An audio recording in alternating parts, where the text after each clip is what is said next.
name is Rebecca Summers, and I'm the counselor for the Women's Center at the Chesapeake Campus of Tidewater Community College. And today I'm going to discuss study skills and how you can study better and more effectively. The first thing is, did you make a plan? Create a plan of attack. Start by making a schedule and stick to it. So if you're a morning person, try to study in the morning when you have more energy.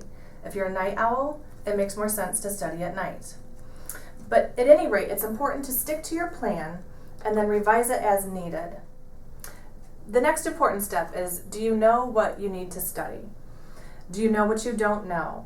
Know what you need to study and make a list.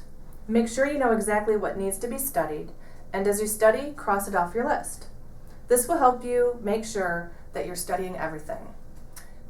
The third thing to keep in mind when developing effective study skills is to know that procrastination kills.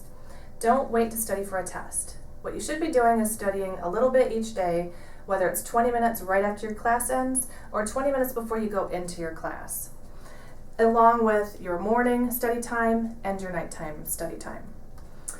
Take notes during class and then review notes 20 minutes after, and the information will be fresh for you and you'll be able to retain the information much better over the course of the semester instead of cramming. Use your highlighter frequently. Many students are visual learners, and this added color to your notes can make a big difference in how you retain information. The fourth step may seem very obvious to most people. Quiet, please. If you find a quiet place to study, whether it's the library or your bedroom or someplace quiet in your house, that can be more effective than studying anyplace else. Some people prefer Starbucks, some people prefer large groups of people, and that's okay if you can retain the information for further use or for your test. But most people do much better if it's quiet. Another study skill to use is to get the picture, otherwise known as mind mapping. Developing effective study skills is about knowing what you need to study before you sit down to study. Think about it and create a picture in your head about the material. Think of who, what, where, why, and when of all the information you need to study. Okay, for the next study tip, read your book, don't skim it. This is really important in retaining information and getting all you can from your textbook. Thoroughly read the material, use your highlighter, and also write in the margins. That's what the margins are there for, to write your own notes.